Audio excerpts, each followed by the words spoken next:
Hi, it's me again with Corel tips and tricks. I'm going to give you a little bit more information about the blend tool and stuff you can blend or change the blend afterwards. I'm going to take the freehand tool and my freehand's set on 100. And what that does, it kind of gives you a smoother line. I'm going to keep that one red and I'm going to hit the plus key and I'm going to mirror it the other way. But I'm going to make that one yellow. I'm going to go ahead and bring the black box so we can see it better. I'm going to select them both. I'm going to make them a little bit thicker than a hairline so we can see them a little bit better. I always go to effects and blend, and I'm going to blend them 20 times. But if you use the blend over here in your toolbox, you can change stuff more so and blend them like more times, less times. You can do it here, but this is almost easier. And look, I'm raising the blend. I can lower the blend amount.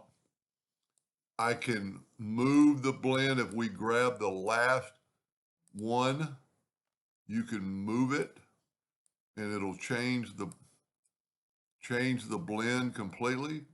You can rotate the blend. You can do it on either side. Let's just, you grab it with the shape tool and let's just add a little more blend to it. But then you can also go up here and do other things with it and watch. So we're counterclockwise or direction blending. This is counterclockwise, and look at it, it changed some colors. You can clear the blend and start all over. And there's a lot you can do with this. I mean, you could, pre-move it and then go ahead and hit apply again. And using this blend on this side,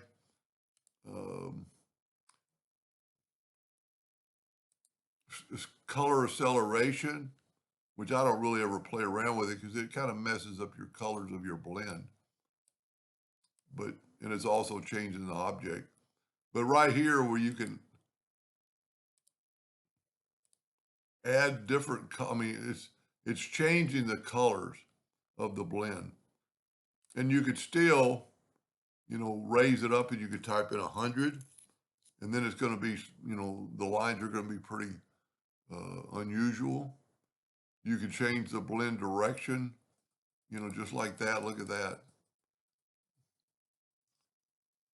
And then just a lot you can do with both tools. I don't like really doing that. I'm going to set that back to 0, kind of put it back where it was.